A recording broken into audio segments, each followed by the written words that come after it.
Assalamualaikum warahmatullahi. Waalaikumsalam. Assalamualaikum warahmatullahi wabarakatuh. Waalaikumsalam warahmatullahi taala wabarakatuh.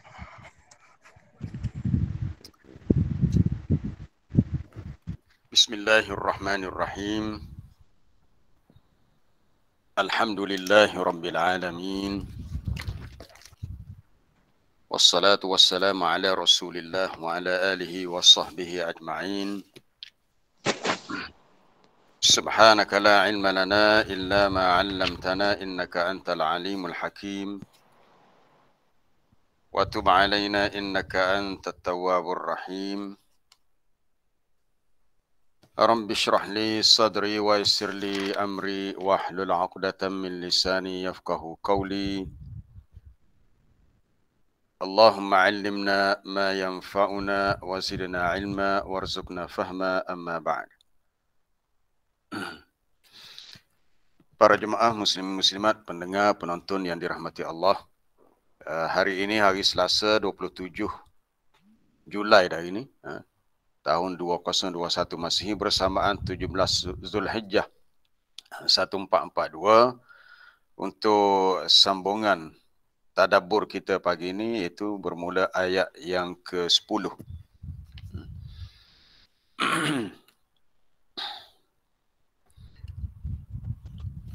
A'udzu billahi minasy syaithanir rajim. ولا تطع كل حلاف مهين هماز مشاء بنميم مناع للخير معتد أثيم ولا تطع كل حلاف مهين.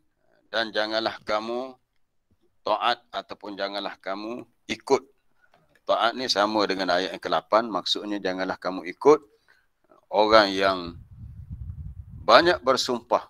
Halaf itu dia datang dengan wazan fa'al. Maknanya orang yang menjadi kebiasaan bersumpah. Mahin, yang hina keadaannya. Hammaz, seorang yang suka mencaci cela. Kata Ibnu Abbas, Hammaz ialah irtiab, yang suka mengumpat. Mengumpat maknanya suka menyebut keburukan, kekurangan orang lain. Masya'in, dan dia berjalan ke sana sini. Masya' ni orang yang banyak berjalan daripada perkataan. Masya yamshi, berjalan. Menjadi namim. Namim ni maknanya batu api. Maknanya ke sana ke sini untuk mencetuskan perbalahan sesama manusia, melaga-lagakan manusia. Manna'il lil khair, sangat menghalang kebaikan, suka menyekat apa-apa kebaikan yang hendak dibuat. Seorang yang bersifat mu'tadin, mu'tadin maknanya mujawizin lil haddi, seorang yang melampaui batas, keterlaluan. Kemudian yang terakhir, asim, yang banyak berdosa. Kemudian ada beberapa lagi sifat lain yang ulama tafsir kata ayat ini sifat-sifat az-zamimah, tercela ini dikaitkan dengan seorang lelaki musyrik yang bernama Al-Walid ibn Al-Mughirah. Al-Walid bin Al-Mughirah. Dia Al-Walid ini ramai nama pada zaman Mekah dulu. Al-Walid bin Uqbah, Al-Walid bin Al-Mughirah, Khalid Al-Walid. Itu yang lain pula. Ada bilmunya Al-Walid itu ada yang terkeliru, tertukar dengan Khalid Al-Walid, itu cerita lain pula. Jadi banyak nama yang hampir sama. Jadi untuk pagi ni kita nak beri tumpuan kepada beberapa sifat, tapi yang paling utama adalah halaf. Sifat halaf iaitu kathirul halaf, banyak bersumpah. Fil haqqi wal batil, sama ada pada perkara yang benar atau pada perkara yang salah. Jadi para jemaah yang dirahmati Allah, saya dah highlight kan dalam tajuk kita, iaitu berhubung dengan larangan. Kita dilarang, secara khususnya ayat ni khitab tuju kepada Nabi SAW, sebab dia mari fi'il amar itu untuk mufrad. Wala tuti', janganlah engkau ya Muhammad mentaati, mengikuti kemahuan orang yang banyak bersumpah. Jadi kenapa timbul persoalan halaf sumpah? Kerana menjadi kebiasaan orang-orang Arab, bahkan sebelum mereka lagi, zaman-zaman terdahulu, mereka ni golongan yang mudah bersumpah dan banyak bersumpah. Itu problem. Masalahnya sebab mereka ni suka bersumpah. Di zaman jahiliah, orang-orang Arab apabila mereka nak menyatakan sesuatu dengan bersungguh-sungguh, mereka bersumpah. Terutamanya sumpah dalam perkara yang batil, perkara yang salah. Kononnya mereka itu benar lah. Ataupun sama ada mereka bersumpah untuk menyatakan mereka itu betul, orang lain tak betul. Maka digunakan nama Allah untuk diperkuatkan sumpah mereka. Baik, sebelum saya terlupa, kenapa dalam bahasa Arab disebut sumpah itu dengan yamin? Antara istilahnya adalah halafa sumpah, qasam pun sumpah.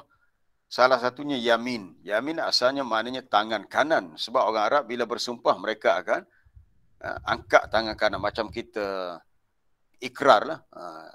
Kalau tak tahulah tempat lain. Kalau di sekolah biasanya pengawas-pengawas yang dilantik untuk menjadi pengawas. Budak-budak sekolah yang jadi pengawas, dia akan buat satu majlis perlantikan rasmi jawatan sebagai pengawas dan mereka akan baca ikrar. Bila ikrar dia akan akak tangan kanan. Orang Arab macam tu juga. Bila bersumpah, mereka menggunakan tangan kanan, maka disebut sumpah itu sebagai yamin. Jamaknya adalah al-aiman.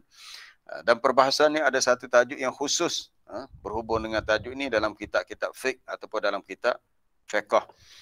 Baik, orang Arab jahiliah dia suka bersumpah secara batil. Antaranya kita boleh lihat dalam ayat 38. Ayat 38 surah An-Nahlu, muka surat 271. Wa aqsamu billahi jahda aymanihim la yab'asullahu man yamut.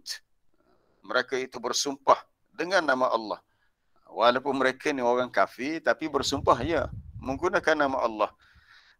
Dengan sumpah yang sungguh-sungguh, apa kata mereka? Allah Ta'ala tidak akan membangkitkan ataupun tidak akan menghidupkan orang-orang yang mati.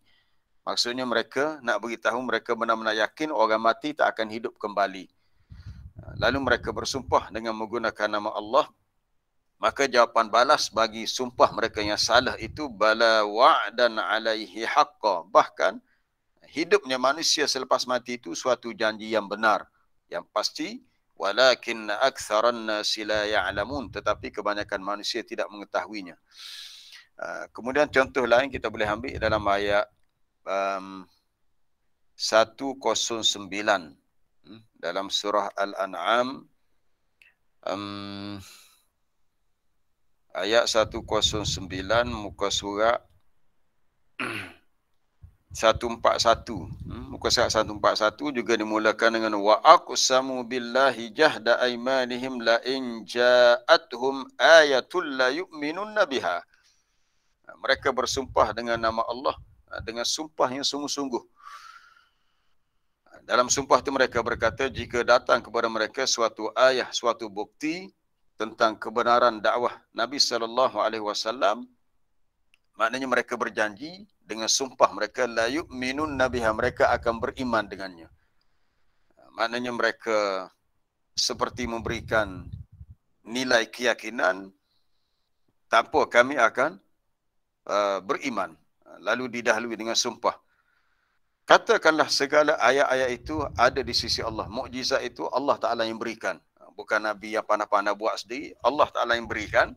Wa ma yush'irukum annaha idza ja'at la yu'minun.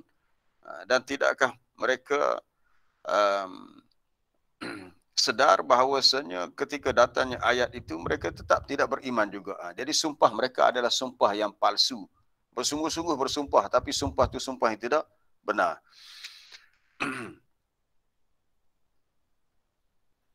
Baik, para jemaah yang dirahmati Allah. Sebenarnya kita tak digalakkan untuk bersumpah.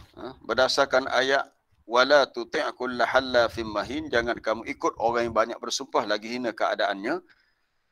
Para ulama fiqh meletakkan tajuk la yanbaghi al-ikthar minal halaf. La yanbaghi, tidak sepatutnya ataupun tidak baik, tidak elok untuk membanyakkan akan sumpah.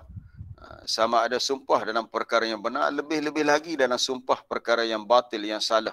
Tak perlu. Cukup seseorang itu menyatakan apa yang dia nak sampaikan, tak perlu dia bersumpah.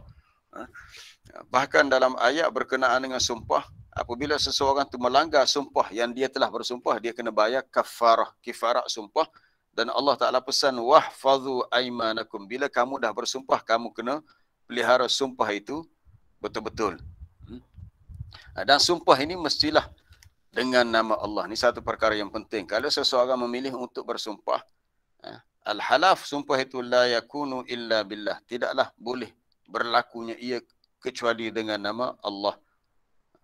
Kecuali dengan nama Allah. Kata Ibnu Umar dalam hadis yang sahih riwayat Bukhari dan Muslim, bahawasanya Nabi SAW pernah beritahu kepada bapanya Umar ibn al-Khattab ketika dia berada di atas suatu kenderaan. Nabi pesan, Nabi kata, ala inna allaha yanhaakum an tahlifu bi abaikum. Ketahuilah sesungguhnya Allah Ta'ala melarang kamu untuk kamu bersumpah dengan nama bapa-bapa kamu. Orang Arab dia suka bersumpah dengan nama bapa dia. Oh, maknanya dia berbangga dengan nama bapa dan keturunan mereka. Bila bersumpah disebut nama bapa mereka. Itu menjadi kebiasaan. Maka Nabi beritahu, Allah Ta'ala melarang kamu daripada bersumpah dengan nama bapa kamu. Man kana halifan falyahlif billah aw liyasmut. Sesiapa yang mahu bersumpah, maka hendaklah dia bersumpah dengan nama Allah atau dia diam. Bahkan ada dalam hadis lain menyebut,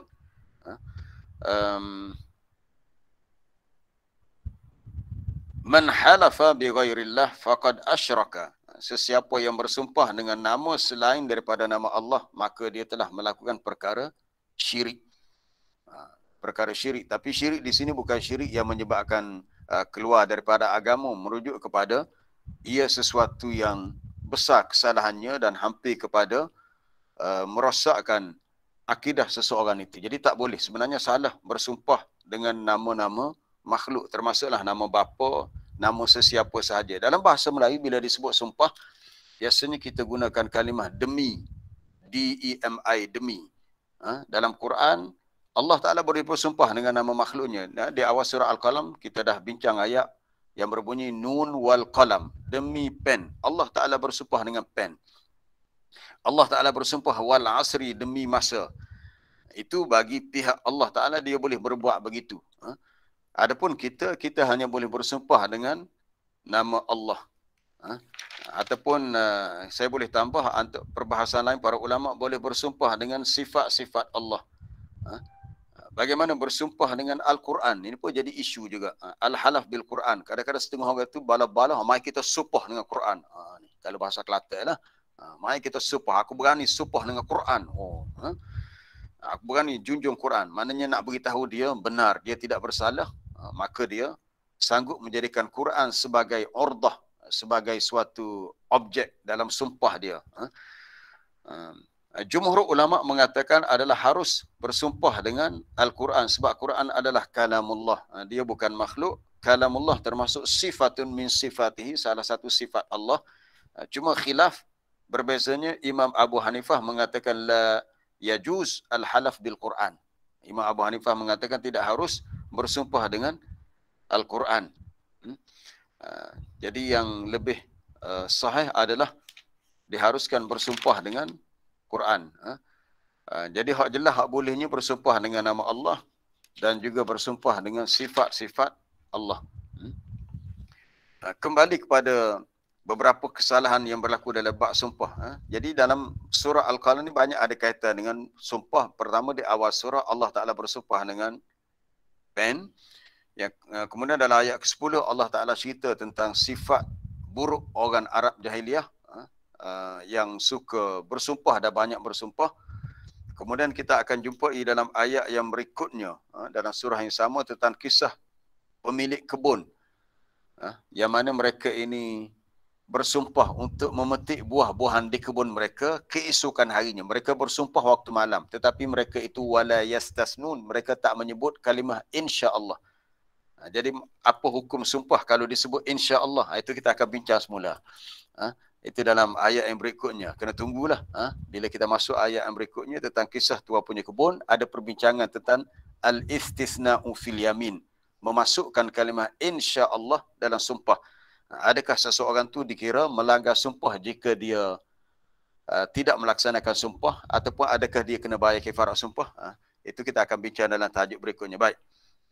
Jadi tidak digalakkan bersumpah. Apakah adab-adab dah disebut tadi? Pertamanya tidak digalakkan membanyakkan sumpah, perlu menyebut nama-nama Allah. Perlu menyebut nama-nama Allah dan tidak boleh bersumpah dalam perkara yang salah. Banyak hadis-hadis yang menyebut, ini hadis ni Nabi sebut pun sebab orang Arab ni dia suka bersumpah dalam perkara yang melibatkan keuntungan diri dia. Apa dia? Antaranya dalam urusan jual beli. Ada hadis-hadis yang sangat tegas. Antaranya diriwayatkan daripada Abu Dzar Al-Ghifari radhiyallahu anhu. Hadis yang sahih, riwayat Imam Muslim dalam sahihnya. Kata Abu Dzar, Nabi SAW bersabda, thalathatun, ada 3 golongan manusia. Ada 3 golongan manusia, kalau nak tulis, tulislah. La yukallimuhumullahu yawmal qiyamah. Allah Ta'ala tidak berkata-kata dengannya pada hari kiamat. Maksudnya Allah Ta'ala tidak mempedulikannya.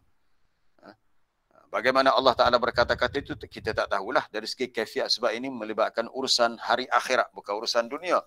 Cuma Nabi beritahu ada 3 golongan manusia, Allah Ta'ala tidak berkata-katanya dengan tidak mempedulikan dia. Wala yanzuru ilaihim, tidak memandangnya. Maknanya, orang Kelantan kata tak cara langsung, tak peduli, tak ambil tahu. Wala yuzakkihim, tidak dibersihkan mereka, maksud dibiarkan dia dengan dosanya. Walahum azabun alim, bagi mereka ni azab yang pedih. Lalu kata Abu Dzar, faqara'aha Rasulullah sallallahu alaihi wasallam thalatha mirarin. Nabi sebut perkara ini berulang kali, 3 kali secara berterusan. Nabi kata ada 3 golongan manusia di hari kiamat, Allah Ta'ala tak peduli dia, tak lihat dia, tak bersihkan dia, bagi dia azab yang pedih. Diulang lagi. Maknanya perkara itu penting. Lalu kata Abu Dzar, kalau macam tu, khabu wa khasiru, rugi dan sangat rugilah mereka tu. Lalu dia pun tanya, manhum ya Rasulullah, siapa mereka tu? Nabi dah bagi suatu clue. Clue itu petanda awal, ada 3 golongan yang begini. Lalu sahabat pun tertanya-tanya, teruja-ruja, sangat teruja untuk tahu. Yang pertama adalah al-musbil. Al-musbil makna orang yang melabuhkan kainnya. Kain tak kira lah, kain sarung ke, jubah ke, seluar ke, yang dia pakai melebihi ka'bahi, 2 buku lalinya. Apatah lagi, orang Arab biasa kalau dipakai labuh, pakai dengan maksud khuyalak, sombong. Itu pun kita dah bincang dulu, tajuk tentang haram seseorang tu jarra izarahu, khuyalak, melabuhkan kainnya kerana menunjukkan kesombongan. Yang kedua, al-mannan. Al-mannan orang yang suka mengungkit-ungkit. Dia bagi pertolongan, dia bagi bantuan kepada orang yang susah. Tak kira lah sedekah dia tu banyak ke sikit ke, tapi dia suka ungkit. Dia dah bagi dia ungkit balik. Kamu jangan lupa dulu kamu susah aku yang tolong. Dia ungkit balik. Ini besar kesalahan tu. Dia kira berdosa tu. Kalau kita dah bagi je lah. Jangan kita ungkit kisah lama yang kita pernah tolong dia, pernah bantu dia. Ialah perangai kita. Kadang-kadang kita lupa. Kita buat satu kesalahan sebab tersalah cakap ataupun kita tak tapis dulu, kita tak fikir dulu nak kecek ke apa dia, nak cakap je kita keluar je. Jadi salah tu. Dan yang ketiga Nabi sebut wa al-munafiqu sil'atahu bil halif al-kadhib. Orang yang mahu melariskan dia punya barangan jualannya dengan sumpah yang palsu. Ini bahaya. Orang yang mahu melariskan jualannya dengan sumpah yang palsu. Saya tak pastilah dalam masyarakat Melayu kita di Malaysia ni adakah menjadi suatu trend peniaga-peniaga suka bersumpah. Saya rasa tidak begitu. Biasa kita jumpa di pasar di mana, bila kita tanya, betul ke barang ni barang yang kualiti, brand ni yang ori ke tak ori? Tak adalah sampai dia bersumpah. Kalau tidak ori, dia beritahulah. Kita nak beli, tak nak beli, sudahlah. Baik. Tapi kalau negara Arab, cakap sikit tanya, ya akhi wallahi, ya akhi wallahi. Hada syai' yani, hada naskha asliyah. Ya akhi wallahi. Sikit-sikit wallahi, wallahi. Mudah sangat. Sebenarnya tak digalakkan. Cuma kalau benda tu berlaku secara tak boleh dikawal, dipanggil yamin al-law, maka itu dimaafkan. Itu kita boleh rujuk dalam ayat, antaranya dalam suratul Maidah. Dalam ayat 89, muka surat 122 di awal juzuk yang ke-7. La yu'akhidhukumullahu bil-lawwi fi aymanikum walakin yu'akhidhukum bima 'aqadtumul ayman. Allah Ta'ala tidak mengenakan hukuman ataupun tidak menjadikan kesalahan pada sumpah-sumpah kamu yang berlaku secara lara, billawi, maknanya sumpah yang tak disengajakan. Orang tu bersumpah tak ada niat nak bersumpah, cuma dah jadi tabiat dia dah. Kelantan kata tabiat, dah jadi kebiasaan dia, tabiat dia bersumpah. Walakin yu'akhidhukum, cuma yang diambil kira salah ialah bima aqadtumul aiman, apa yang kamu telah sungguh-sungguh kamu punya qasad nak bersumpah. Maknanya memang secara sengaja dan secara sungguh-sungguh nak bersumpah. Jadi kalau seseorang tu bersumpah, Nabi dah bagi tipnya. Nabi kata, kalau seseorang tu bersumpah, tiba-tiba dia melihat ada yang lain lebih baik daripada apa yang dia sumpah, maka dia kena batalkan sumpah dia. Dia kena kifaratkan sumpah dia dan dia kena buat sesuatu yang lebih baik. Contohnya dia bersumpah, dia kata apa dia bersumpah, dia kata aku sampai bila-bila tak akan masuk ke kedai itu. Mungkin dia balas dengan tuan kedai tu. Dia sumpah, pak bila-bila pun aku tak akan masuk. Satu hari dia rasa macam sampai bila dia nak buat begitu. Dia kata tak baik begitu. Dan mungkin ada kawan-kawan dia ajak untuk pergi makan ke kedai itu. Kawan dia tak tahu yang dia ni memang balas dengan tuan punya kedai. Dia pun terfikir macam mana. Maka dia kena kifaratkan sumpah dan tinggalkan sumpah tu, dan dia kena ubahlah. Ubah daripada yang dulu kepada yang lain. Mana bukan bermakna bila dia bersumpah, dia tak boleh keluar langsung daripada sumpah. Maka dia kena kifaratkan sumpah. Kifarat sumpah jelas dalam ayat 89, iaitu it'amu 'asharati masakina min awsati ma tut'imuna ahlikum aw kiswatuhum. Kamu memberi makan 10 orang miskin dengan kadar yang sederhana yang kamu beri makan kepada ahli keluarga kamu. Beri makan 10 orang miskin dengan kadar yang mengenyangkan. Biasanya mengenyangkan kalau kita beli sebuku nasi mungkin harga RM5 dengan standard harga sekarang lah. Ataupun digantikan dengan beri pakaian, au kiswatuhum. Itu yang pertama. Kalau tak mampu, ataupun kalau mahu memilih untuk tahriru raqabah, memerdekakan hamba, tapi sama sekali hamba tak ada lah. Faman lam yajid, maka sesiapa yang tidak mendapati, yang tidak mampu nak beri makan 10 orang miskin, dia tak ada duit. Nak merdeka hamba kena ada duit pun tak boleh juga. Maka diganti dengan fasyamu salasati ayam, puasa 3 hari. Diniatkan puasa tu untuk kifaratkan sumpah. Puasa 3 hari. Kalau kita pernah baca kisah Nabi Ayub alaihissalam, Nabi Ayub pun sama juga pernah bersumpah dengan nama Allah ketika Nabi Ayub alaihissalam diuji dengan penyakit yang berat. Beberapa tahun dia menderita sakit. Lalu isteri dia kata begini, seolah-olah tidak sabar untuk melihat penderitaan suaminya, itu Nabi Ayub. Lalu Nabi Ayub kata, kalau aku sembuh nanti aku akan pukul kamu dengan 100 pukulan. Akhirnya bila dia sembuh, dia kena laksanakan dia punya sumpah dia tu. Sebab tu sumpah ni dia ada kaitan dengan satu lagi tajuk tentang nazar. Dalam kitab fiqh ulama letak tajuk Kitab Al-Aiman wan Nuzur. Suatu kitab bahagian yang menyatakan bab sumpah-sumpah dan nazar. Cuma hari ini kita tak boleh nak bicara secara mendalam dalam bab fiqh, sebab kita bukan dalam perbincangan fiqh. Kita sebenarnya bicara tajuk sifat buruk orang Arab jahiliah, suka bersumpah tu je. Semua saya kaitkan beberapa perkara sebab benda ni kita kena tahu. Kita kena tahu supaya kita tidak terlajak. puasa 3 hari tadi ya. Okey, puasa 3 hari, itulah cara untuk kamu menghapuskan kamu punya sumpah kamu apabila kamu telah bersumpah. Maka bila telah bersumpah, wahfazu aimanakum, hendaklah kamu pelihara sumpah itu baik-baik. Kembali kepada orang yang suka bersumpah ketika melakukan urusan jual beli. Dengan tujuan kalau dia jadi penjual, maknanya dia nak melariskan jualan supaya pembeli yakin bahawa barang yang dia jual tu barang yang baik ataupun barang yang berkualiti lah. Ka'an yahlifa bi anna hadhihi sil'ah jayyidah wa hiya laysat kadhalik. Dia bersumpah, dia kata barang ni barang molek ni. Ni kalau Kelantan ni, dia mau tak usah bimbel lah. Kawai garanti barang ni barang molek. Tak apa lagi. Kawai garanti. Siap dengan wallahi, sebut wallahi pula dah. Dengan nama Allah. Kita biasa terjemah wallahi makna demi Allah ataupun dengan nama Allah, itu sumpah lah. Ataupun kalau dia pembeli, dia bersumpah, dia kata tak apalah, ni barang ni okey, saya nak beli tapi bukan sekarang lah, dia jumpa penjual.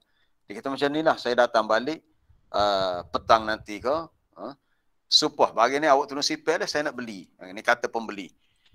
Jadi penjual tu yakin lah, sebab barang ni orang ni dah bersumpah nak beli, tapi tiba-tiba tunggu tak jadi beli, maka penjual tu menanggung kerugian sebab ada orang lain nak beli tapi penjual tu tak jadi jual. Sebab orang yang nak beli tadi dah bersumpah annahu ishtaraha bikadha, dia dah bersumpah untuk membelinya dengan harga-harga sekian, tiba-tiba dia tak jadi beli, itu pun tak boleh dipergunakan sumpah. Sesiapa yang bersumpah dengan sumpah yang palsu untuk meyakinkan penjual, untuk meyakinkan pembeli dengan barang jualannya, maka hukumnya adalah muharram, diharamkan. Bahkan dikira kabiratun min kabairiz dzunub, di antara salah satu dosa-dosa yang besarlah. Sebab kita dah lihat adalah hadis yang disebut oleh Abu Dzar tadi, Allah Taala tidak berkata-kata dengan orang tu, tidak bersihkan dia, tidak pedulikan dia. Mungkinlah kalau dia bertaubat, itu lain cerita lah. Dia dah bayar kifarat sumpah, dia bertaubat.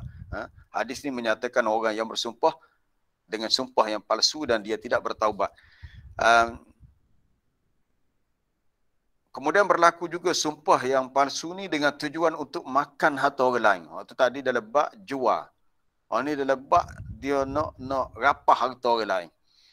Sebab kalau ikut kaedah ahkamul qada, hukum-hukum penghakiman dalam Islam, bila sesuatu kes dibawa ke mahkamah, seseorang yang mendakwa barangan ini milik dia, maka dia kena berikan bukti. Okay? Orang yang mendakwa kena berikan bukti.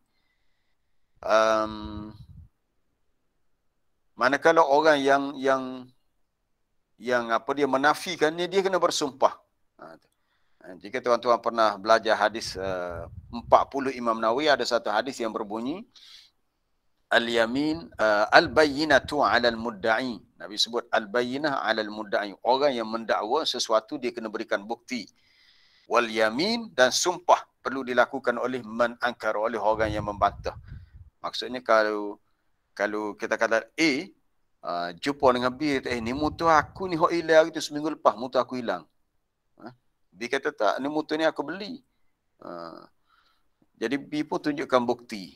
Dia kena tunjukkan bukti. Kalau dia tak tunjukkan bukti, itu salah dari segi prosedur. Kes ni perlu dibawa ke mahkamah lah. Kalau tak nak mahkamah, kena selesai dengan cara baik lah. Tapi kalau A kena berikan bukti bila dakwa, B dia tak perlu beri bukti, dia kena bersumpah. Bila dia didakwa, dia kena bersumpah. Tapi kes ni dilakukan di mahkamah lah. Baik. Dinamakan sumpah yang salah itu dengan istilah al-yamin al-ghamus, sumpah yang menenggelamkan seseorang dalam dosa. Ada beberapa perkara hak Nabi sebut minal kabair dalam hadis Abdullah bin Amr bin Al-As, riwayat Imam Bukhari, al-kabair, antara dosa-dosa besar Nabi sebut al-isyraku billah, melakukan syirik terhadap Allah, menyekutukan Allah. Yang kedua, uququl walidaini, derhaka kepada dua ibu bapa. Yang ketiga, qatlun nafsi, membunuh seseorang, membunuh jiwa manusia yang tidak halal kita membunuhnya. Dan yang keempat, al-yamin al-ghamus, sumpah yang menenggelamkan. Maksud menenggelamkan, orang yang bersumpah dengan cara yang salah menyebabkan dia tenggelam dalam dosanya. Salah satunya sumpah untuk ambil harta orang lain. Dalam hadis yang sahih riwayat Bukhari dan Muslim, man halafa ala yamin wa huwa fiha fajir. Sesiapa yang bersumpah dengan suatu sumpah yang dia ni seorang yang fajir, jahat. Sumpah tu digunakan untuk berbuat jahat, liyaqtati'a biha malam ri'im muslim. Tujuannya dia nak mengambil harta milik seseorang muslim yang lain. Dia menggunakan kaedah sumpah. Maka ingat, laqiyallaha wa huwa alaihi ghadban. Dia akan bertemu dengan Allah di akhirat nanti dengan Allah Ta'ala murka kepadanya. Dia mendapat kemurkaan Allah. Ini sesuatu yang sangat besar musibahnya. Kita nak Allah Ta'ala redha kepada kita ketika kita mati. Ni mati dan kerana Allah Ta'ala murka. Sebab apa? Sebab dia pernah bersumpah. Dengan cara sumpah tadi, dia telah mengambil hak dan milik orang lain. Jadi sangat besar kesalahan orang yang bersumpah dengan cara sebegini. Atau dinamakan juga dengan sumpah yamin sabr. Dalam istilah yamin sabr. Kemudian berlaku juga kesalahan kalau bersumpah untuk tidak berbuat kebaikan.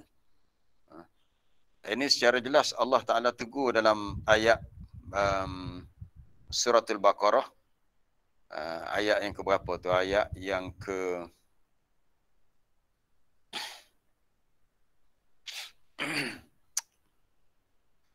ayat 224 muka surat 35 dalam Suratul Baqarah ayat 224. ولا تجعلوا الله عرضة لأيمانكم أن تبروا وتتقوا وتصلحوا بين الناس والله سميع عليم. Janganlah kamu jadikan nama Allah sebagai urdah. Urdah ni makna sebagai benteng. Kamu bersumpah guna nama Allah bagi tujuan untuk tidak berbuat kebaikan. Benteng maknanya ialah biasanya kalau timbul kes perbalahan sebagainya, kita tak mahu buat kebaikan lalu kita nak sekat diri buat baik guna nama Allah. Ini satu kesalahan.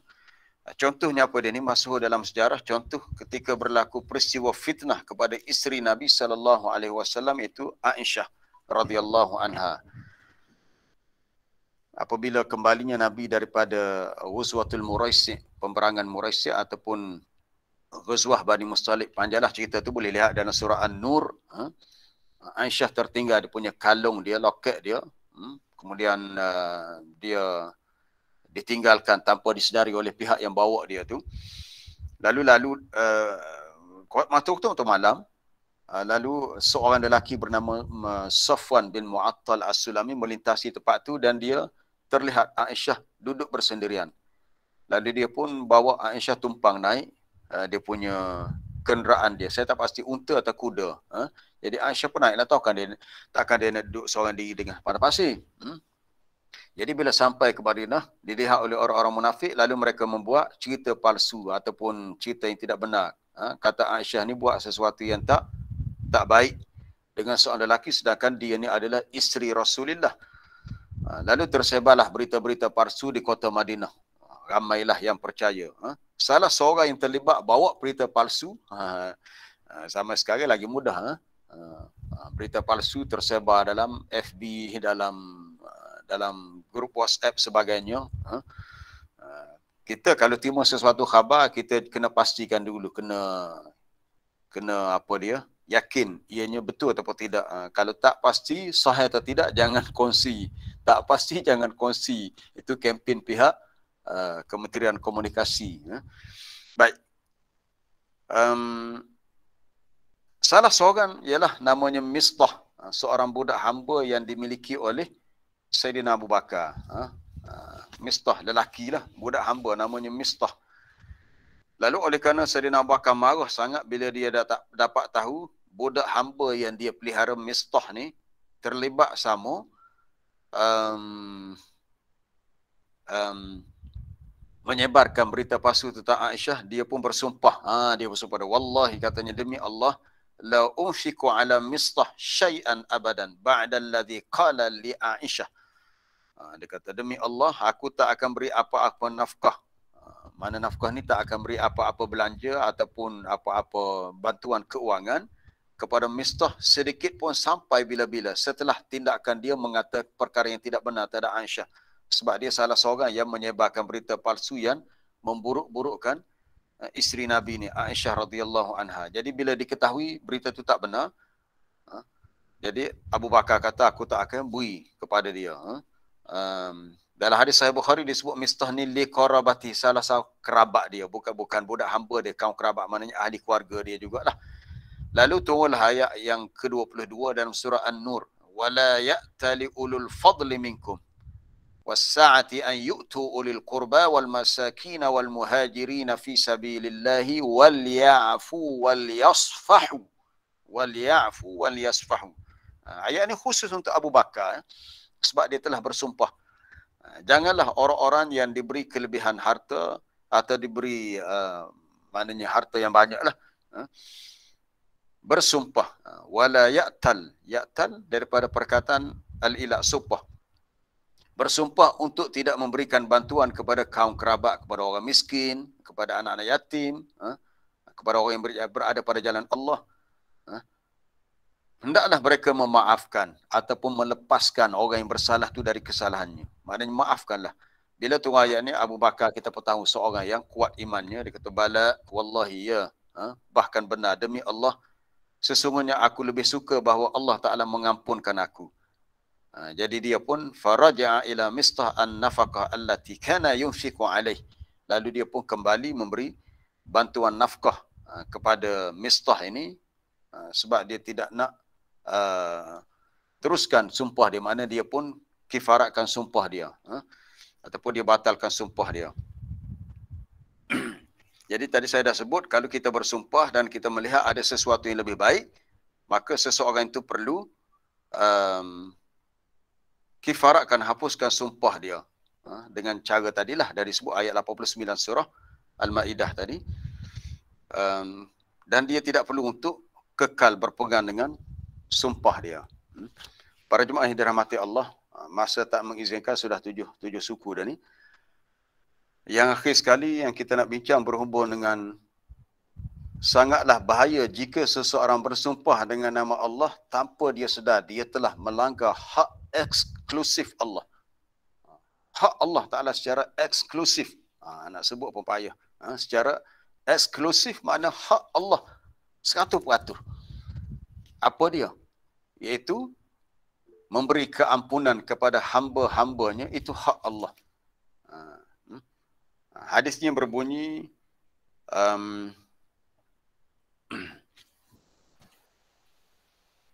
daripada Jundub bin Abdullah Al-Bajali, katanya Nabi beritahu dia, Nabi kata, Nabi menceritakan, Nabi kata, anna rajulan, adalah seorang lelaki itu, dia pernah bersumpah. Dia sebut, wallahi, demi Allah, la yaghfirullahu li fulan, Allah Ta'ala tidak beri keampunan kepada si fulan, sianu tu.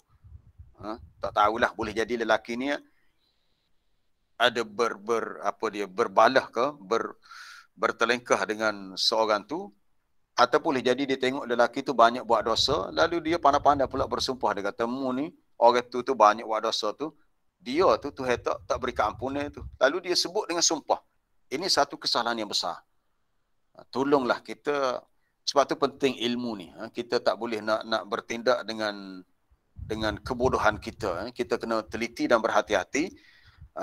Di akhirat nanti Allah Ta'ala bertanya, man dhalladhi yata'alla alayya alla aghfira li fulan. Ini siapa yang bersumpah, yang berani bersumpah dengan namaku bahawa aku tidak ampunkan dosa si fulan tu. Maka Allah Ta'ala beritahu, fa inni qad ghafartu li fulan, sesungguhnya aku telah ampunkan dosa si fulan yang berdosa itu, wa ahbattu amalaka, dan aku hapuskan amalan kamu wahai orang yang bersumpah. Orang yang bersumpah tadi dengan sebab dia menggunakan nama Allah untuk menyatakan orang lain tak akan diberi keampunan, orang yang bersumpah tadi dihapuskan amalan baiknya, Bahkan orang yang berdosa tu pula Allah Ta'ala ampunkan. Para ulama menyatakan fala yajuz an nahjura rahmatallah an ahad. Tidak harus kita dengan sengaja nak menyekat rahmat Allah daripada seseorang. Apatah lagi disekat dengan sebut nama Allah, disebut dengan sumpah tadi. Kerana semua manusia sama ada yang berdosa, yang jahil, yang bersalah, yang tak bersalah. Al-kullu tahtal masyiah. Semuanya berada di bawah kehendak Allah. Itu kita dah bincangkan. Orang yang berdosa.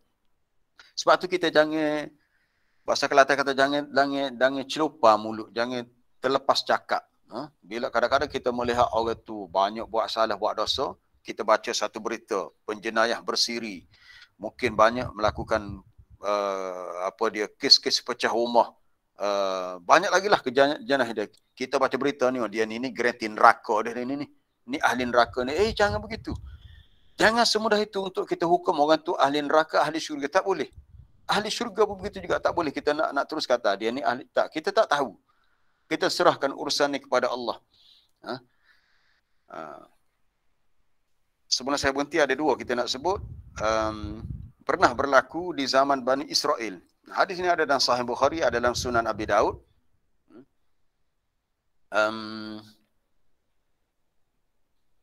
Kana rajulani fi Bani Israel mutaakhiyaini. Di zaman Bani Israel ada dua orang lelaki yang berkawan rapat. Seperti adik-beradik. Mutasadiqaini, berkawan rapat. Maknanya baiklah. Salah seorangnya yuznibu, suka buat dosa. Wal akhar mujtahidun fil ibadah. Seorang lagi sangat kuat beribadat, rajin beribadat.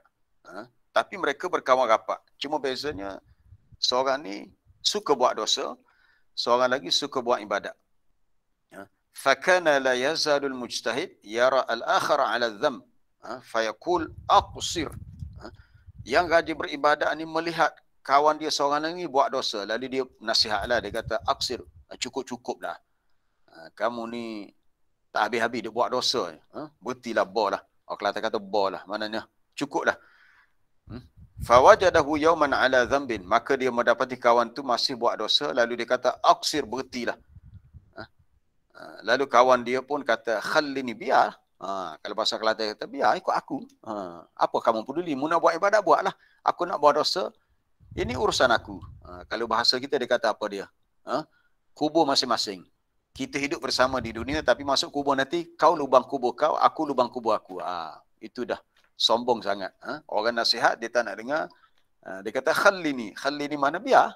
Biar akulah. Warabbi ab'asta alayya rakiban. Adakah Tuhanku utuskan engkau untuk jaga aku? Allah Ta'ala ciptakan kamu ni nak jaga aku. Kamu jaga dirimu, aku jaga diri aku. Ikut aku nak buat dosa.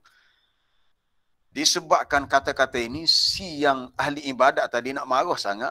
Mereka ni berkawan baik. Antara A dengan B. A ahli ibadat, B suka buat dosa. A ni walaupun buat ibadat, tapi disebabkan dia jahil, ibadat, dia buat ibadat, rajin ibadat, tapi dia tak ada ilmu tentang jaga lidah, jangan bersumpah sebarangan. Lalu dia bersumpah hari itu, dia kata, wallahi demi Allah, la yaghfirullahu laka. Allah Ta'ala tidak ampunkan kamu. Berani dia cakap begitu. Sebab dia dah nak marah sangat ni. Ataupun dia kata la yadkhulukallahul jannah. Allah Ta'ala tak akan masukkan kamu dalam syurga. Lalu Nabi kata faqabada arwahahuma. Lalu Allah Ta'ala matikan kedua-duanya, diambil ruhnya. Yalah, akhirnya mati. Mati di akhirat nanti fajtama'a inda rabbil alamin. Kedua-duanya akan dibawa berhimpun ataupun bertemu dengan Allah. Lalu Allah Ta'ala tanya. Allah Ta'ala tanya kepada orang yang kuat beribadat tadi. Hei orang yang buat ibadat. Dulu kamu rajin beribadat. Adakah kamu kunta bi aliman? Kamu kenal ke aku ni siapa? Allah Ta'ala tanya. Mu kenal ke aku ni siapa? Adakah kamu tahu aku ni Tuhan yang bersifat maha pengampun? Au kunta ala ma fi yadi qadiran? Adakah kamu ada kuasa dengan apa yang menjadi milikku di tanganku? Adakah kamu ada sebarang kekuasaan untuk mengambil apa yang menjadi milikku? Tak jawab apa-apalah. Orang yang buat ibadat tu tak jawab apa-apa. Lalu Allah Ta'ala tanya kepada yang berdosa pula. Izhab, Allah Ta'ala beritahu. Izhab fadkhulil jannah. Pergilah kamu, wahai orang yang berdosa. Masuklah dalam syurga birahmati, dengan rahmatku. Walaupun dia buat dosa, dengan rahmat Allah, dosa dia diampunkan dengan kehendak Allah. Sebaliknya, orang yang rajin buat ibadat tadi, dengan sebab dia dah tersalah cakap, dia bersumpah dengan nama Allah bahawa yang buat dosa ni tak masuk syurga, tak diampunkan dosa, dia pula masuk neraka. Ahli ibadat masuk neraka, orang yang buat maksiat masuk syurga. Maka apa kata Abu Hurairah bila dia dengar hadis ni, bila dia dengar Nabi sebut begini, katanya,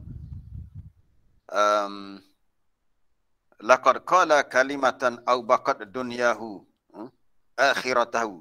Sesungguhnya si lelaki itu, Abu Hurairah kata, wallazi nafsi biyadihi, demi Allah yang diriku di tangannya, demi Allah yang aku ni berada dalam jagaannya, dia telah menyebut suatu perkataan yang menyebabkan dunianya telah membinasakan seluruh akhirat.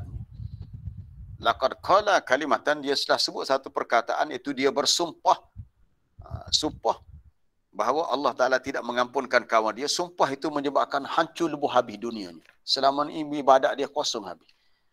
Para jemaah yang dirahmati Allah, inilah pentingnya ilmu untuk kita boleh kawal diri kita, khususnya percakapan kita. Kadang-kadang saya pun rasa bimbang juga, bukan berlaku di kalangan orang awam, bahkan di kalangan ustaz-ustaz sendiri pun.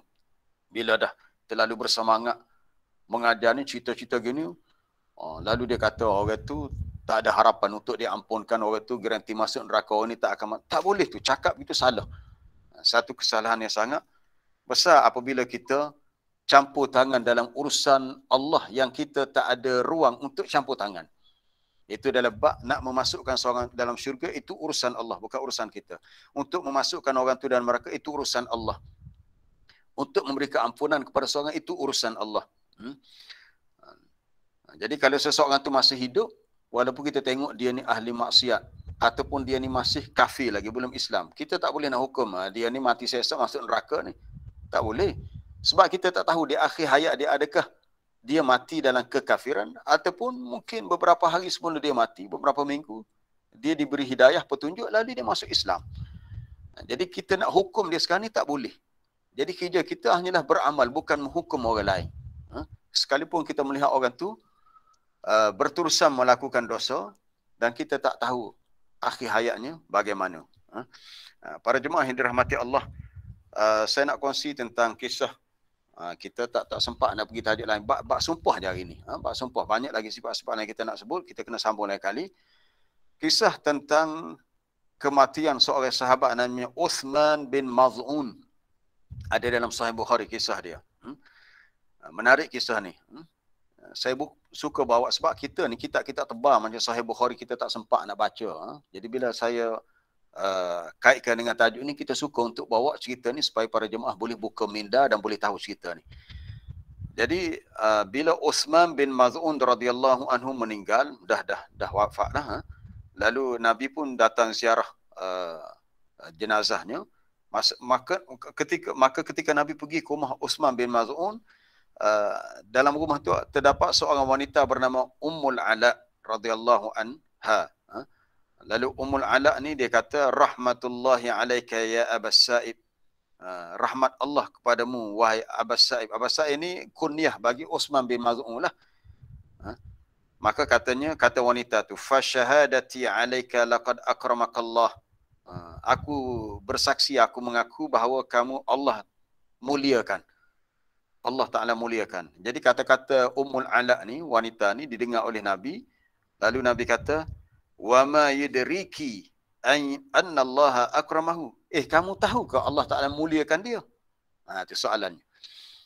Bila Ummul Ala kata, rahmatullahi alaika Abas Sa'ib, semoga rahmat Allah untukmu ya Abas Sa'ib, aku mengaku syahadati alaika. Ini macam bentuk macamnya memberi suatu keyakinan, macam lebih kurang macam sumpah jugalah. Aku bersaksi mengaku yang Allah Ta'ala muliakan kamu. Nabi tanya, wa ma yudriki anna Allah akramahu. Mu tahu ke Allah Ta'ala muliakan dia? Ummul Ala pun jawab, faqalat la adri. Aku tak tahu. Aku tak tahu. Lalu Nabi pun sebut, Nabi kata, ada pun Uthman bin Maz'un, faqad ja'ahu wallahi al-yakin. Sesungguhnya demi Allah telah datang kepadanya al-yakin. Ini al-maut, dia dah mati dah. dan aku mengharapkan baginya kebaikan. Wallahi demi Allah ma adri. Aku tak tahu. Nabi kata aku pun tak tahu nasib dia walaupun wa ana Rasulullah. Walaupun aku ni Rasulullah, utusan Allah. Ma yuf'alu bih, apa yang akan diperlakukan kepadanya. Apa yang Tuhan akan lakukan kepada dia aku tak tahu. Sebab dia dah mati. Itu urusan dia dengan Allah di alam barzakh. Aku tak tahu.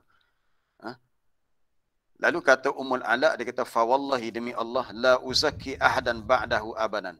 Aku tak mahu lagi memuji lebih-lebih seseorang selepas tu. Itu hal terakhir dia puji Uthman bin Maz'un. Dia kata semoga Allah Taala muliakan. Nabi kata pun tak tahu lagi nasib dia. Tapi sebenarnya sahabat ni maknanya Nabi nak ajar supaya kita berhati-hati, sama ada kita nak memuji ataupun nak keji seseorang tak boleh. Kita diam. Kita hanya kalau kita mengkritik keburukan seseorang, kita hanya kritik dia punya perbuatan dia. Perbuatan salah dia. Tapi kalau kita nak umum untuk secara keseluruhan, itu tak boleh. Kalau kita puji pun jangan berlebihan sebab kita tak tahu lagi nasib seseorang tu selepas tu.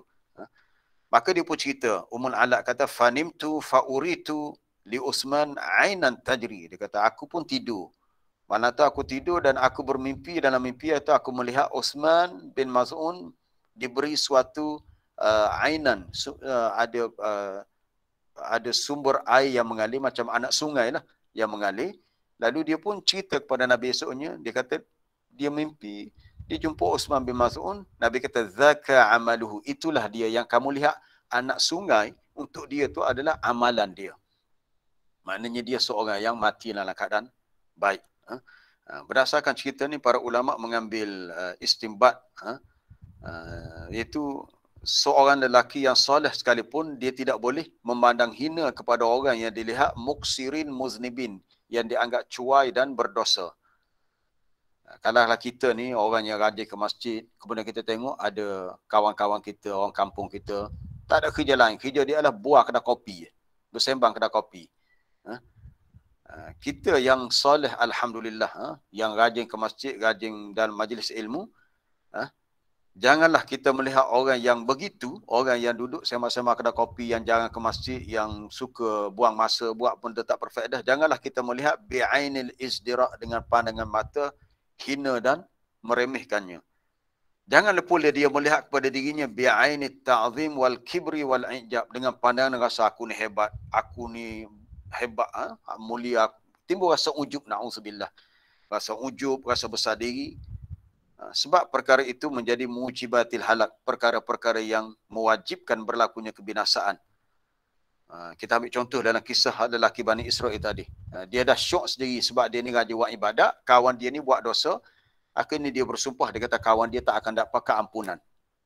Akhirnya di akhirat nanti orang yang buat dosa tu Allah ampunkan. Dia yang buat ibadat pula dimasukkan ke neraka dengan sebab dia salah guna nama Allah dalam perkara yang Allah Ta'ala tidak izinkan. Begitu juga kita tidak boleh nak menghukum secara mudah bahawa seseorang tu dijamin syurga, sebab itu urusan Allah. Kita serahkan kepada Allah. Jangan kita campur tangan dalam perkara yang menjadi milik Allah secara eksklusif, hak Allah. Termasuk dalam bab soal mengampunkan dosa, memasukkan si hamba tu dalam syurga.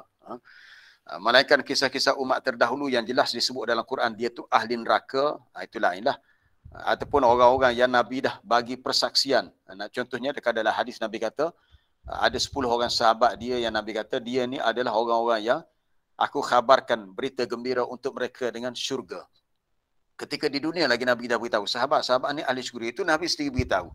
Tak adalah pula Nabi bersumpah, cuma Nabi beritahu mereka ni adalah sebahagian daripada ahli syurga, seperti Abu Bakar, Umar, Uthman, Ali, apa dia lagi, Sa'ad bin Abi Waqqas, Abdul Rahman bin Auf, Zubair bin Al-Alwam, Talhah, Sa'id bin Zaid, ada 10 orang semua.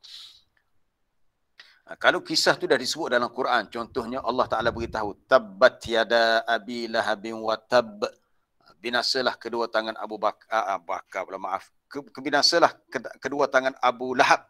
Tersasul. Binasalah kedua tangan Abu Lahab dan binasalah dia. Ayat tu jelas menyatakan kebinasaan kepada seorang lelaki bernama Abu Lahab. Abu Lahab ni bukan orang lain pun, bapa saudara Nabi. Ataupun ayat-ayat lain yang cerita secara khusus kebinasaan yang menimpa orang-orang yang kufur ataupun yang menderhakai kepada Allah Ta'ala dan melawan dakwah Rasulnya sallallahu alaihi wasallam. Jadi pengajaran yang kita boleh ambil para jemaah dalam tajuk kita pagi ni adalah kita kena faham persoalan sumpah. Kalau seseorang nak bersumpah, jangan jadikan kebiasaan bersumpah dengan nama Allah. Menarik, saya lupa sebut tadi, kalau kita baca surah Yusuf, ya Allah, banyak sangat sumpah. Adik-beradik Nabi Yusuf sekejap-kejap, qalu tallah, tallah, demi Allah.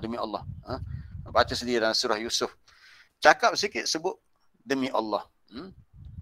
Itu tak digalakkan. Lebih-lebih lagi kalau disalah gunakan dalam perkara yang tidak sepatutnya berlaku, maka seseorang tu kena berhati-hati.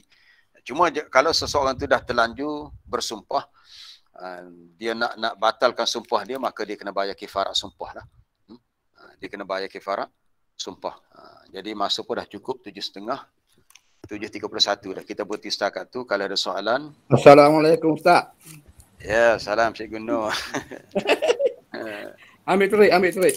Ya, silakan. Ya, gini Ustaz. Lagu mana Ustaz? Dia kira sumpah juga kalau style orang Kelantan kan? Orang Kelantan kan? Kalau ada tobat aku tak buat. Deh. Tobat Tobat. Tak tahu ada perut dia tu dia kosak sumpah ko kodok ko tapi bahasa tu tobat Lagu mana Ustaz? Kalau kalau kira sumpah dia kena bayar kifarat juga. Terima kasih Ustaz. Dia secara lafaznya ya, nanti saya nak jawab soalan itu dulu. Secara lafaznya memanglah bila seseorang tu bersumpah, dia perlu menggunakan nama Allah. Cuma apabila seseorang tu sebut dengan tobat, tobat tu dari segi perbincangan fiqhnya tak adalah, saya tak jumpa lah tu.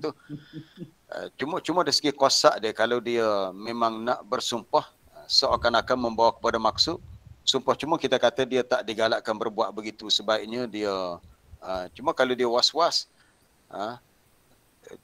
dia was-was sama ada jatuh kepada sumpah ataupun tidak sumpah, alal ihtiyati, sebagai langkah berjaga-jaga, lebih baik dia bayar kifarat sumpah, sebab dia menghampiri kepada maksud sumpah, kerana dia menyatakan secara takkid, secara sungguh-sungguh bila dia kata tobat yang aku tak pergi dah situ. Jadi soalan macam dia nak bersumpah. Ya, silakan. Assalamualaikum Ustaz. Ya, salam. Soalan daripada saya, Cikgu Nasdin daripada Sabah. Oh, dia Sabah. Silakan orang Sabah. Jauh ya. Dalam keadaan-keadaan tertentu, adakah yang membenarkan kita boleh bersumpah Ustaz? Terima kasih. Ya, keadaan yang kita dibenarkan bersumpah. Contohnya kalau dalam jual beli tak digalakkan. Contohnya dalam kes yang melibatkan perbicaraan di mahkamah. Perbicaraan di mahkamah apabila kita didakwa dan kita merasakan kita tak bersalah. Biasanya kalau seseorang tu didakwa, orang yang mendakwa dia kena bawakan bukti, pendakwa kena bawa bukti bahawa si fulan ini bersalah. Orang yang didakwa bersalah, kalau dia yakin dia tak bersalah, dia boleh bersumpah, tapi dia kena berhati-hati kalau dia bersumpah dengan cara yang salah. Tu kita takut nanti sumpah tu makan dia. Dia menjadi senjata makan diri sendiri. Tapi kalau dia yakin dia bersalah, maka dia beritahu dia bersalah. Itu lebih baik daripada dia bersumpah menyatakan dia tidak bersalah. Kemudian kes yang kedua, kalau melibatkan kes li'an. Dalam fiqh li'an, apa itu li'an? Li'an iaitu seorang suami yang menuduh isterinya melakukan perbuatan zina. Itu kita boleh baca dalam surah An-Nur, ada kisahnya lah. Jadi kalau seseorang suami menuduh isterinya berbuat begitu, dia kena bawa, pertama dia sendiri kena buat pengakuan dengan nama Allah, dia sebut bahawa dia yakin isterinya melakukan kesalahan tu. Dan diulang sumpah tadi, persaksian tengah sumpah tadi sebanyak 4 kali. Dan yang kelima adalah kalau dia tak berkata benar, dia mendapat laknat Allah. Si isteri pula kalau dia kata dia tak buat benda tu, suami tuduh tanpa bukti, dia tak buat. Kalau dia berani, maka dia bersumpah untuk menafikan tuduhan suami dia. Itu dipanggil dalam bab li'an. Kalau si isteri itu berdusta, maka dia mendapat kemurkaan Allah. Kalau kes tu tak dia boleh diselesaikan, maknanya tak temui jalan tu, akhirnya dengan kuasa mahkamah syariah, pasangan suami isteri tadi perlu dipisahkan selama-lamanya. Mereka tak boleh kembali menjadi suami isteri sampai bila-bila. Tapi dalam menyelesaikan kes li'an tadi, mereka kena bersumpah sebanyak 4 kali. Itu boleh rujuk dalam surah An-Nur. Itu yang saya tahulah. Pertama, dalam kes yang melibatkan mahkamah, bila melibatkan soal mendakwa barangan itu milik kita atau milik orang lain. Yang kedua, dalam kes li'an. Jadi kalau kes-kes lain yang tak perlu, maka tidak sepatutnya kita membiasakan diri dengan bersumpah. Kita nak mengelak daripada menjadikan ia sebagai satu kebiasaan. Wallahualam. Terima kasih kepada cikgu, Cikgu Nasdin. Dari mana tu? Dari KK ya? Dari Kota Belud. Kota Belud. Ada soalan lain? Assalamualaikum Ustaz. Ya, salam. Ya, Muhaimin. Pasal li'an tadi tu, pasal li'an, Ana teringat tentang qazaf yang mana wallahualam Ana tak ingat sahabat mana yang mana berlaku di Basrah, Iraq. Waktu tu dia gubernur Ziyad ibn al-Abihi ataupun Ubaidillah ibn Ziyad, yang mana dia dituduh bersama wanita di dalam satu rumah. Maka perkara itu dihadapkan oleh Sayyidina Umar. Maka siapa yang tuduh tu? Isteri dia tuduh. Bukan. Orang lain lah. Itu dalam bab qazaf. Penduduk di Basrah tu, dua orang tu setuju, siap bersumpah bahawa sahabat tu buat perkara tu. Sahabat tu tapi ingat tak pasti. Tapi salah seorang tu syok sama ada isteri dia ataupun orang lain duduk dalam rumah tu. Maka Sayyidina Umar kata, kalau bukan dengan sebab satu orang tu syok, kamu telah direjam lah. Cuma ana nak tanya pasal qazaf tu. Selepas proses tu habis, maka kesaksian orang yang mubahalah tu, kesaksian dia tidak diterima selama-lamanya sebab dia terlibat dalam fitnah tu. Maksudnya sekali saja mubahalah. Satu lagi, bukankah apabila seorang tu nak li'an atau qazaf, dia kena tengok sebagaimana mata celak masuk dalam bekas tu. Bukan sekadar dengar berita dan kesaksian daripada 3 orang yang dipercayai, maka terus dihadap ke mahkamah. Sebab sahabat tu ada backup, dia kata, aku ni gak benar, rakyat selalu mari rumah aku untuk ngadu masalah. Jadi kemungkinan munafik tu salah seorang pengadu. Satu lagi Ustaz, dalam surah As-Sad ayat 44, apabila Nabi Allah Ayub telah selesai daripada sakit kulit dia tu, Allah kata fadrib bihi wala tahnas. Maksudnya sebelum ni dia kata nak sebab isteri dia 100 kali tu, dia bersumpah dengan nama Allah ke ataupun dia sekadar sebut apabila aku sembuh daripada penyakit ni aku akan sebab kamu.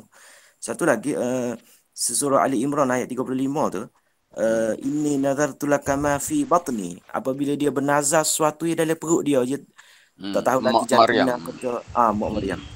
Lepas tu dia bernazar tu atas orang lain, bukan atas diri dia. Dan benda tu tak ada lagi. Syukran jazilan. Wallahualam. Terima kasih kepada Muhaimin.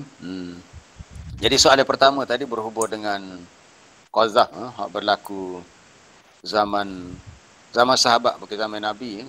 Kes itu melibatkan seorang individu yang dituduh berbuat begitu. Jadi kaedahnya dalam bab qazaf betul lah, dia kena bawa 4 orang saksi. Jelas dalam ayat keempat surah An-Nur, wallazina yarmunal muhsanat, orang-orang yang menuduh wanita-wanita yang baik dengan tuduhan yang buruk tadilah. Tuduhan buruk tapi tak ada bukti, maka dia kena bawa arba'ati syuhada, 4 saksi. Tapi kalau tak dapat 4 saksi, maka hendaklah disebat orang yang tuduh itu samanina jaldah, 80 sebatan, dan tidak boleh diterima persaksian mereka sampai bila-bila. Tetapi ada pengecualian di situ sebab dia ada istisna, illal ladzina tabu min ba'di dzalik, kecuali orang-orang yang telah bertaubat selepas tu. Dulu dia pernah menuduh orang, dia pernah qazaf seseorang dengan perkara yang buruk, kemudian dia bertaubat. Itu bertaubat tu lain lah. Tapi kalau dia tuduh tanpa dibawa 4 orang saksi, maka hukuman sangat berat. Jadi dalam kes tadi, kalau kes tu dalam bab perzinaan, betul lah. Sebab asalnya bila Allah Ta'ala suruh membawa 4 orang saksi, maknanya perbuatan itu berlaku di tempat yang ramai orang melihatnya. Orang melihatnya dan berlaku dengan jelas. Berlaku. Dia kalau setakat seorang dua orang tu tak cukup syarat lagi, dia kena ada 4. Sebab tu kita melihat dalam kes nak mengsabitkan kesalahan zina yang berlaku zaman Nabi, semuanya berlaku dalam bentuk al-i'tiraf. Orang yang berzina itu sendiri mengaku.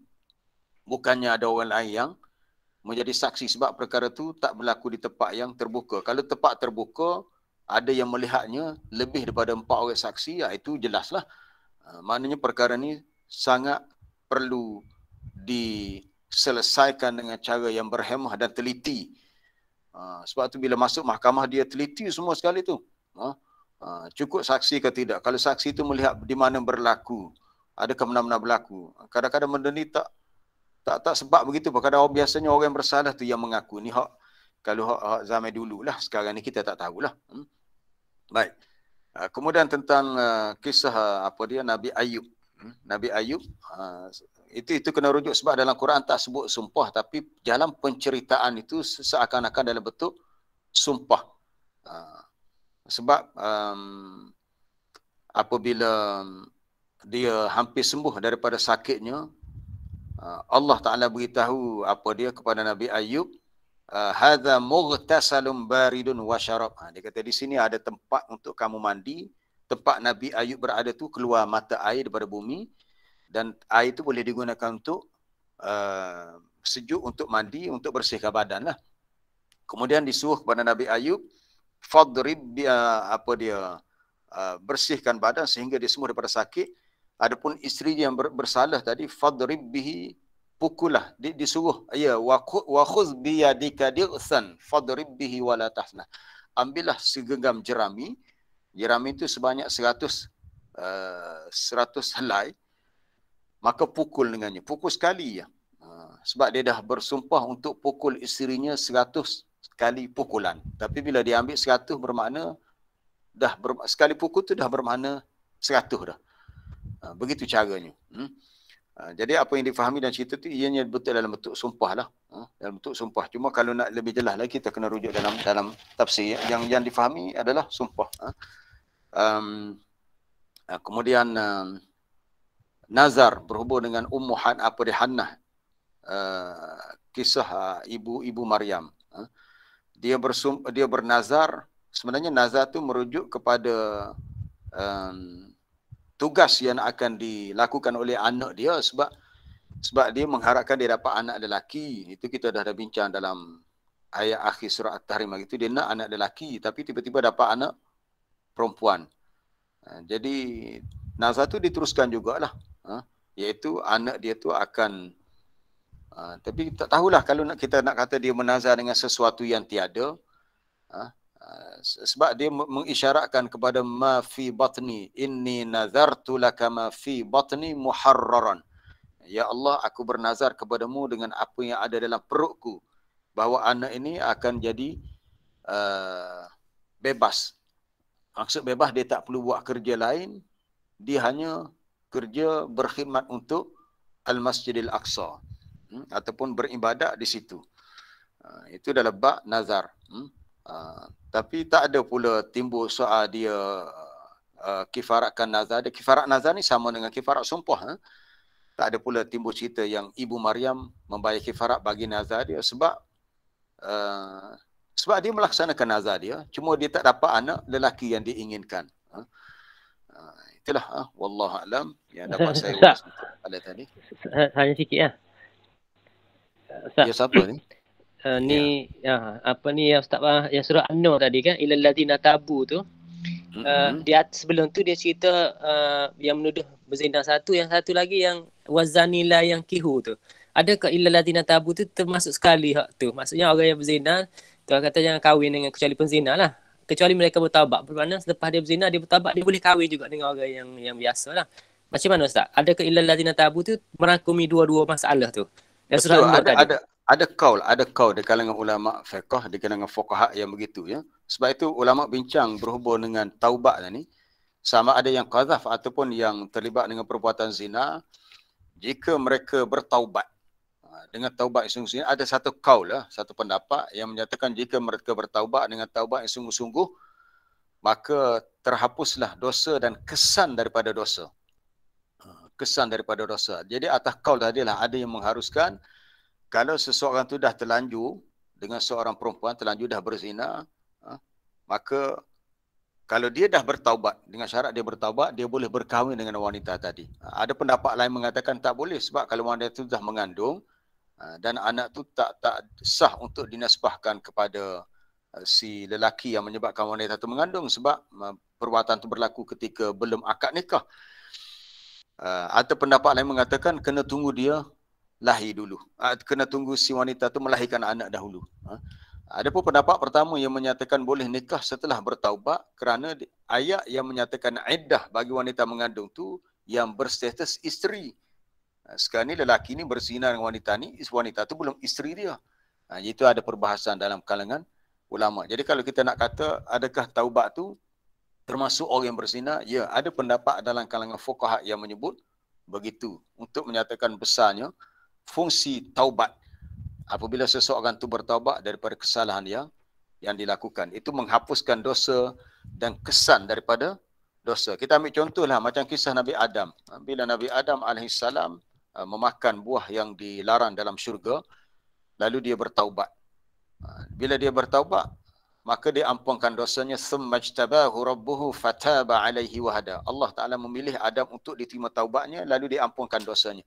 Tapi tak ada pula Allah Ta'ala suruh, kalau begitu kamu kena muntahkan balik. Kalau orang Kelantan agak, dia kata kena jolok jari dalam mulut, kena kehek, kena kehek pula dah. Kena muntahkan kembali. Kena jolok sampai keluar balik isi perut. Tak payah. Ataupun kena buat pembedahan di hospital untuk buang benda yang dimakan, tu tak payah. Bila seseorang tu dah bertaubat, maka habislah. Maka dimaafkan atas kesilapan yang lepas. Jadi saya rasa cukuplah untuk ini. Rasa tak ada dah soalan lain. InsyaAllah kita... Assalamualaikum Ustaz. Soal lagi Ustaz. Cikgu, ya. Soal lagi. Dalam hadis ada orang yang sebut wallazi nafsi biyadihi. Kata itu tu boleh kata sumpah kau Ustaz. Wallahualam. Betul, itu sumpah juga. Itu sumpah juga. Tapi masih sumpah dengan salah satu sifat Allah, iaitu sifat yang menggambarkan kepada kekuasaan Allah terhadap semua makhluknya. Ia termasuk sumpah juga sebab dia mula dengan waw qasam tu. Wallazi.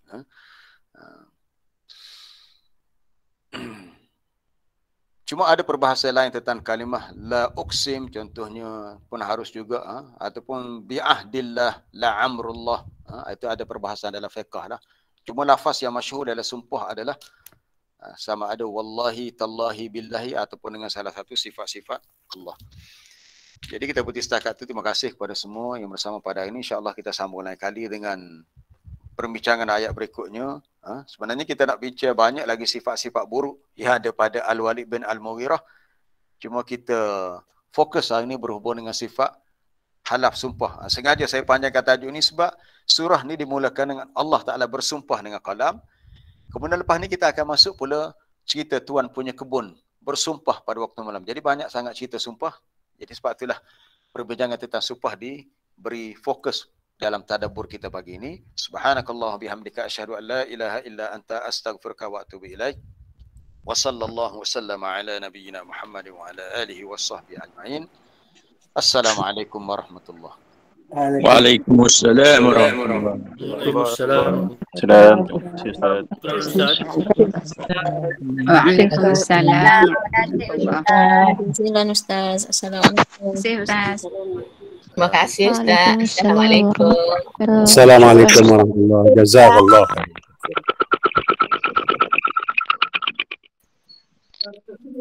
Terima kasih Ustaz. Terima kasih. Terima kasih Ustaz.